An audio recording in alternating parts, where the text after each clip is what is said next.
तो हाय दोस्तों, कैसे हैं आप लोग? उम्मीद करता हूँ आप लोग अच्छे होंगे। तो एक बार देख लेते हैं, ठीक है। तो लास्ट वीडियो में हमने डिस्कस किया था इवेंट्स ऑफ फर्स्ट स्टेज, यानी कि जो फर्स्ट स्टेज के जो इवेंट्स होते हैं लेबर के अंदर, वो हमने डिस्कस किए थे। और आज इस वीडियो में हम डिस्कस करने वाले हैं सेकंड स्टेज के जो इवेंट्स होंगे उनके बारे में, ठीक है। तो वो सब डिस्कस करने पहले एक बार जान लेते हैं कि एक बार जो सेकंड स्टेज है ना, उसको अपन मैकेनिज्म ऑफ लेबर के नाम से भी जानते हैं, राइट। तो ये ध्यान रखना कि सेकंड स्टेज हो या मैकेनिज्म ऑफ लेबर हो, दोनों सेम ही है, ठीक है।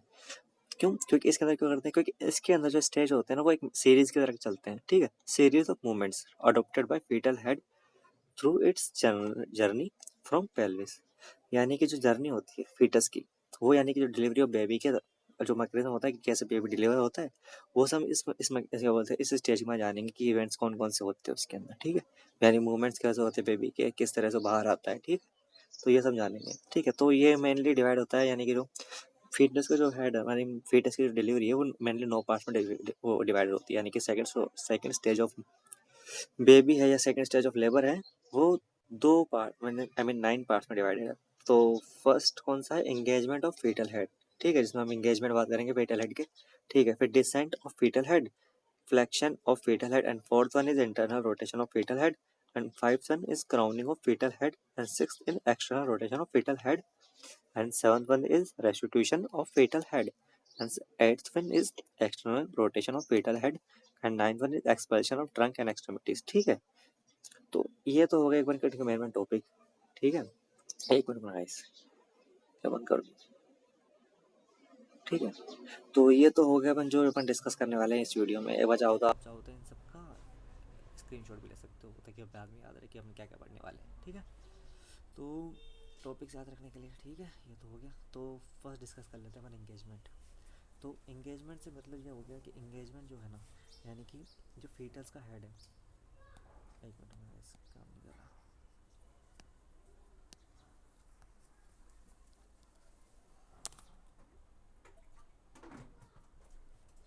हाँ, तो इंगेजमेंट से मतलब हो गया कि जो फीटल हेड है वो एशियल स्पाइन के पास आ जाएगा। अच्छा, ठीक है। तो देखिए, एक मिनट में क्या यार, एक मिनट में कोई आ गया। तो इंगेजमेंट से हमारा मतलब क्या है? इंगेजमेंट से मतलब ये कि fetal head at ischial spine, यानी कि जो फीटल हेड होता है वो एशियल स्पाइन के पास आना शुरू हो जाता है। यानी कि पहले बेबी का होता है एब्डोमेन में, फिर बेबी का आना शुरू होता है पेल्विस में, ये देख लेते हैं।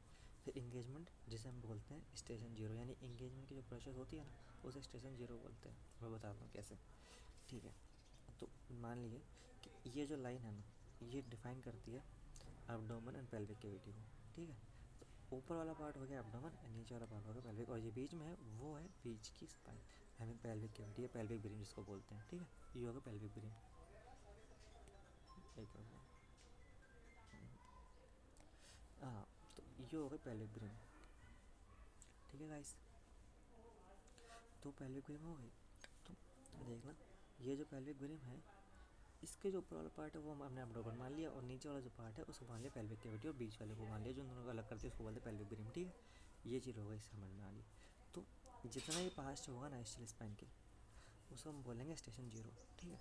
अब मान लीजिए कि जो एब्डोमेन में है, जो फेटस का हेड है, वो पूरा है, यानी कि जो पेल्विक ब्रेन को टच नहीं कर रहा है, तो उसको बोलते हैं फिफ्थ बाई फिफ्थ, यानी कि 5 सेंटीमीटर का गैप होता है इन दोनों के बीच में, और नीचे से 5 सेंटीमीटर लेते हैं। तो एज ए 5 सेंटीमीटर, और नीचे से भी 5 सेंटीमीटर, ठीक है। क्योंकि मानते हैं कि पेल्विक ब्रिम से इससे स्पाइन की जो दूरी होती है वो होती है 5 सेंटीमीटर तक की, ठीक है गाइस। तो ये होता है नॉर्मली जो होता है, ठीक है। तो जब फीटस का हेड है ना पेल्विक ब्रिम पर टच कर जाएगा, तो इसे हम बोलेंगे कि हेड का जस्ट पार्ट जो हेड है वो टच किया है, तो इसे बोलते हैं फोर फिफ्थ। अब मान लो कि अगर फीटस का जो हेड है वो 3/5 हो गया, इट मीन्स कि पेल्विक ब्रिम से हल्का सा नीचे आ गया, तो वो हो गया 3/5, और थोड़ा और ज़्यादा आएगा तो वो हो गया 2/5, एंड उसके बाद में हल्का सा ऊपर रहा और बाकी सब पार्ट आ गया पेल्विक कैविटी में, तो वो होता है 1/5। एंड लास्ट में जब देखें कि फीटस का जो पूरा हेड है वो पूरा एब्डोमेन से आ चुका है नीचे की तरफ, तो उसे बोलते हैं डीप एंगेज, यानी कि इश्चियल स्पाइन के पास हो गया, और इसे हम बोलते हैं जीरो स्टेशन, ठीक है गाइस। तो फोर फिफ्थ पार्ट का मतलब क्या हुआ? Four part of fetal head above from pelvic brim, and part of fetal head below pelvic brim, यानी कि मतलब हुआ कि fourth part of fetal head है ना, वो अबाउ पेल्विक ब्रिम है, यानी कि फोर्थ पार्ट यानी कि चौथा जो हिस्सा है ना, वो अबाव है पेल्विक ब्रिम से, यानी कि अबाव पेल्विक ब्रिम है। फोर्थ यानी कि ये है, यानी कि चौथा जो हिस्सा है ना वो पेल्विक ब्रिम के यानी कि एब्डोमेन में है, और बाकी का जो हिस्सा है यानी कि 1% जो हिस्सा यानी एक भाग जो है वो फीटल हेड में है, यानी पेल्विक ब्रिम के पास टच है जस्ट, यानी कि बिलो। ठीक है,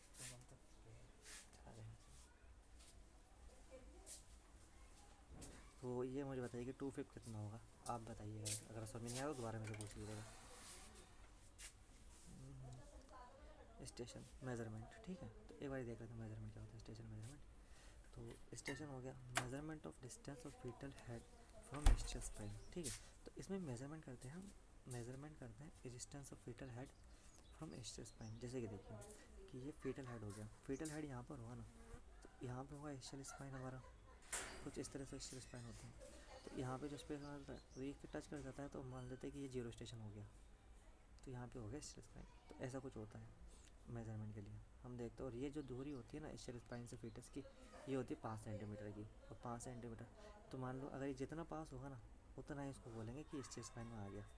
ठीक है, जैसे ये ischial स्पाइन से जस्ट पास हो गया तो उसको बोलते हैं 0 स्टेशन। ठीक है गाइस, हाँ डन। तो इसमें प्लस डिनोट क्या करता है, plus minus denote fetal head above ischial spine, यानी कि जितना फीटल हेड ischial स्पाइन से नीचे होगा यानी दूर होगा वो होगा माइनस में, और जितना नीचे होगा वो होगा प्लस में यानी बिलो। और ये plus denotes fetal head below ischial spine. ठीक है, और नंबर डिनोट्स यानी कि जो नंबर होते हैं वो distance of fetal head from ischial spine in centimetre. ठीक है गाइस, तो 5 सेंटीमीटर ऊपर और 5 सेंटीमीटर जस्ट नीचे, तो 5 सेंटीमीटर नीचे होता है ischial स्पाइन के पास होगा, उतना ही करीब होगा ischial स्पाइन से। और जब ये पहुंच जाता है तो उसे हम बोलते हैं 5 सेंटीमीटर जब पहुंच जाता है किसके पास, ischial स्पाइन के पास, तो उसे हम बोलते हैं 0 स्टेशन। ये बात याद रखिएगा। अब ठीक है, अब बात कर लेते हैं डिसेंट की, यानी कि सेकंड इवेंट की, सेकंड स्टेज के लेबर की, सेकंड स्टेज की, आई मीन सेकंड इवेंट की कौन सा होता है। तो ये होता है डिसेंट। डिसेंट गाइस कोई इवेंट नहीं है, ये हर में चलता रहता है, मतलब हर प्रोसेस में चलता है। फेटल हेड डाउनवर्ड ट्रांसफ़र, इसका सीधा मतलब है कि फेटल हेड है वो डाउनवर्ड चलता है। ऐसा नहीं है कि सिर्फ ये सेकंड स्टेज में ही चलेगा, ये थर्ड स्टेज में भी चलेगा और फर्स्ट स्टेज में भी चलता है, क्योंकि हमारे जानते हैं कि कॉन्ट्रैक्शन होना स्टार्ट हो जाता है तो फेटल नीचे आना स्टार्ट होता है। ठीक है गाइस, तो it is an exclusive process which is present through labour, यानी कि पूरे लेबर के अंदर चलता है, यानी कि फर्स्ट सेकंड थर्ड स्टेज के अंदर पूरा चलेगा ही लेबर। डिसेंट की जो प्रोसेस है पूरे लेबर में चलती है। It is a continuous process, यानी कि किसी एक स्टेज की लेबर नहीं है, किसी एक स्टेज की वो नहीं है ये प्रोसेस, इस मतलब हर स्टेज की प्रोसेस होती है, बट इसमें डिस्कस कर लेते हैं सेकंड स्टेज के अंदर। ठीक है, अब बात करते हैं फ्लैक्शन ऑफ फेटल हेड। तो फ्लैक्शन ऑफ फेटल हेड से मतलब क्या है कि एक फ्लैक्शन ऑफ फेटल हेड से मतलब क्या है कि fetal head downward transfer reached at pelvic floor, तो जिससे क्या होगा, pelvic floor resist to fetal head and chin flex towards chest. I mean समझिए, मैं समझाता हूँ कैसे, कि देखिए कि जैसे ये हो गया हमारा फेटल हेड, ठीक है, और ये हो गया पेल्विक फ्लोर। ठीक है गाइस, तो ये जब इधर की तरफ जाएगा ना तो इसके पास जाने से है ना क्या होगा, इसके पास गया तो यहाँ पे जब टकराएगा ना तो ये क्या है ऊपर की ओर डाउनवर्ड हो जाएगा, जिसकी वजह से इसका चिन जो होगा, फिर भी हम जानते चिन होगा, तो ये होगा इसकी नीचे की तरफ दिखने लग जाएगा, जिससे इस बेबी का हेड है ना, हेड वो ऊपर की तरफ होगा, ऊपर की तरफ शो हो जाएगा। ठीक है गाइस, तो इससे होगा ये, तो इससे क्या होगा, तो इससे पर्पस क्या होगा, हमारा पर्पस क्या होगा, टू अचीव सब ऑक्सीपिट और बैरामीटर डायमीटर ऑफ फेटल स्कल। जैसे कि हम जानते हैं कि बेबी की डिलीवरी के लिए सब ऑक्सीपिट होना, सब ऑक्सीपिट बैरामीटर डायमीटर से मतलब क्या है कि जो बेबी का ऑक्सीपिटल रीजन है ना वो इसके पीछे होना चाहिए, आई मीन इसके पीछे सिम्फाइसिस बेबीज़ के पीछे, जैसे कि सिम्फाइसिस बेबीज़ हो गई और ये बेबी का हेड हो गया, तो ये इसके पीछे होनी चाहिए। ठीक है, हाँ, तो इससे हमें अच्छी वाली पोजीशन अचीवमेंट हो जाती है, जिसकी वजह से ये जिसकी वजह से ये जो ऊपर है ना सर्विक्स, इसमें जाना स्टार्ट हो जाता है, क्योंकि ये तो हो गया फेटल हेड, क्योंकि स्टेज स्पाइन पहले ग्रीन के पास खत्म, पहले फ्लोर के पास खत्म होना स्टार्ट हो जाती है, ये ऊपर की तरफ चला जाएगा तो यहाँ से बेबी की डिलीवरी हो सकती है। और ये हो गई स्टेज स्पाइन यहाँ पे, I mean sorry sympathy baby, तो यहाँ पे यहाँ से आ जाएगा। एक बार वो जानकारी मैं बाद में आपको बता दूँगा किस तरह से होता है इमेज के थ्रू। ठीक है, तो internal rotation of fetal head, ये हो गया चौथा इवेंट इसका, सेकेंड स्टेज का फ्लेवर का। तो इसके अंदर इंटरनल रोटेशन का मतलब क्या हो गया कि हम जैसे मैंने अभी डिस्कस किया कि सिम्फाइसिस प्यूबिस जो है उसके पीछे ही बेबी का ऑक्सीपिट रीजन होना चाहिए, यानी कि बेबी का हेड, यानी कि जो पीछे वाला हिस्सा होता है ना बेबी का, वो इसके सिम्फाइसिस प्यूबिस के बिहाइंड होना चाहिए हमेशा। यही परफेक्ट डिलीवरी होती है बेबी को नॉर्मल डिलीवरी कराने के लिए। अगर इसके अलावा कोई और पोजीशन हुई बेबी की डिलीवरी की तो नॉर्मल पोजीशन में नहीं आता। ठीक है, बट धीरे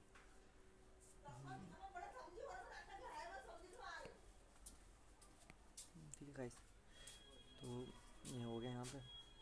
एक बार समझा दीजिए, जैसे कि मान लीजिए कि बेबी का हेड यहाँ पे है LOP, यानी कि जैसे कि हमें चाहिए सिंपैथी बेबी सियरा, और ऑक्सीपुट यानी कि ऑक्सीपुट एंटीरियर होना चाहिए, यानी कि जो बेबी का हेड है वो इधर की साइड होना चाहिए, किसके पीछे, सिंपैथी बेबीज़ के पीछे। ठीक है, तो अब एक चीज़ देख लेते हैं कि अगर मान लो कि बेबी का हेड अगर यहाँ है तो इसे कहाँ आना होगा, इधर की तरफ, राइट गाइस। तो अगर ये इधर की तरफ आएगा तो इसे हमें कितने डिग्री का कोण बनाना पड़ेगा, 45 डिग्री का। तो इस 45 डिग्री के कोण के लिए इसे हम करते हैं, ठीक है। तो इसी को बोलते हैं फ्लेक्शन ऑफ हेड, फ्लेक्शन कहते हैं। और ये कितने डिग्री का होता है, 45 डिग्री का। तो हर 45 डिग्री हम घुमाएंगे। अगर मान लीजिए यहाँ पर होगा तो एक बार, और याद रखिए कि एक बार में सिर्फ 45 डिग्री ही घूमता है। अगर मान लो LO है तो सिर्फ 45 डिग्री में बेबी का हेड घुमा देंगे, ये हो जाएगा नॉर्मल प्रोसेस। लेकिन मान लो अगर LOT है, लेफ्ट ऑक्सीपुट ट्रांसफर है बेबी का हेड, अगर बेबी का हेड इधर की तरफ है और हमें यहाँ लेके आना है, यानी ऑक्सीपुट एंटीरियर लेके आना है, तो हम पहले क्या करेंगे, 45 डिग्री घुमाएंगे, ठीक है। एक बार तो कहाँ आ जाएगा, LOA के अंदर, लेकिन ठीक है। लेकिन हम जानते हैं कि बेबी का हेड सिर्फ 45 डिग्री ही घूमता है, तो हम क्या करेंगे, बेबी की चेस्ट घूमेगी, फिर नेक्स्ट 45 डिग्री चेस्ट घूमेगी, ठीक है। ठीक है, तो इससे क्या होगा, बेबी वापस नॉर्मल हो जाएगा, सिद्ध में आ जाएगी, बेबी की चेस्ट बेबी के हेड के सामने हो जाएगी, ठीक है। तो फिर दोबारा 45 डिग्री घुमा देंगे, तो इससे क्या होगा, ऑक्सीपुट रीजन में वापस आ जाएगा। तो अगर LOT है तो बेबी की चेस्ट कहाँ पर आई, बेबी के चेस्ट को हमने एक बार घुमाया, और बेबी के हेड को कितनी बार घुमाया, 2 बार, यानी कितने डिग्री का कोण बनाया, 90 डिग्री का, ठीक है गाइस। और बेबी के चेस्ट के लिए 45 डिग्री ओनली। लेकिन अगर ये LOA पे होता तो सिर्फ ओनली हमें बेबी की हेड घुमाना पड़ता, ठीक है गाइस। तो समझ आए थे, समझ गए होंगे, देख लीजिए एक बार। चलो मान लो LOA या ROA है, यानी कि लेफ्ट ऑक्सीपुट एंटीरियर या राइट ऑक्सीपुट एंटीरियर। जैसे कि LOA या ROA, सिर्फ कितनी बार घुमाना पड़ेगा हमें, बेबी का हेड एक बार, क्योंकि यहाँ से 45 डिग्री का कोण बनाना पड़ेगा और यहाँ से 45 डिग्री का कोण बनाना पड़ेगा, आई मीन डिग्री का कोण बनता है, 45 डिग्री घुमाता है, तो ओनली एक बार। और बॉडी को कितनी बार घुमाएंगे, यानी कि बेबी की चेस्ट को कितनी बार घुमाएंगे, एक बार भी नहीं। क्यों, क्योंकि बेबी का हमें ऑक्सीपुट रीजन को यहाँ लेके आना है, ठीक है। अगर बेबी का हेड यहाँ है तो हमें सिर्फ यहाँ घुमा के लेके आना है उसको, ठीक है भाई। और LOT या ROT है, जैसे कि LOT और ROT है, ये दोनों है, तो क्या करना पड़ेगा, इसको हमें 2 बार घुमाएंगे बेबी हेड को, और चेस्ट को कितनी बार घुमाएंगे, एक बार। पहले एक बार घुमाया, फिर चेस्ट को घुमाया, आई मीन चेस्ट घूमती है, फिर ROA में फिर एक बार 45 डिग्री का कोण बन जाता है, इससे ऑक्सीपुट एंटीरियर की तरफ ये आ जाता है हेड, बेबी का हेड, ठीक है। तो हमने कितनी बार घुमाया, 2 बार, और 90 डिग्री का कोण बन गया, ठीक है। 90 डिग्री हमें घुमाना पड़ा।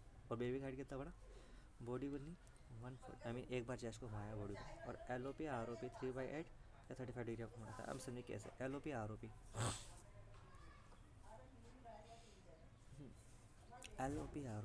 ठीक है गाइस, 135 है गाइस, 3/8, ये LOP और ये ROP, यहाँ पे और यहाँ पे, ठीक है।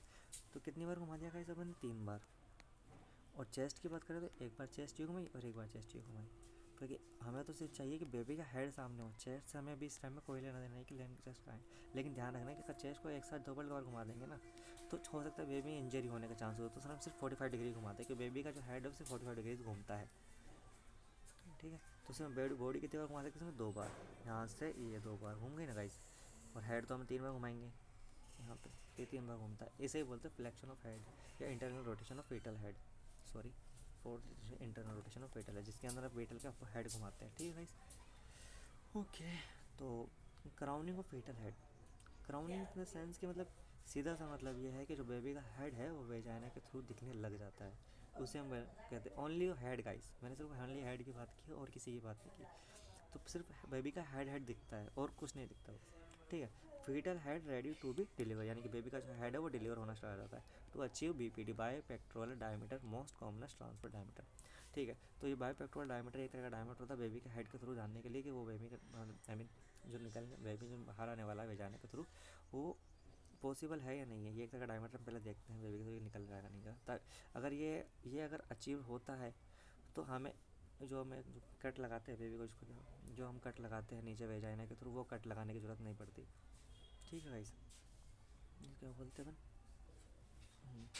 या फिर एपिस्टोमी, ठीक है। तो हमें एपिस्टोमी करने की ज़रूरत नहीं पड़ती अगर ये हमें क्वेश्चन मिल जाती है by pectoral diameter most commonest transfer diameter.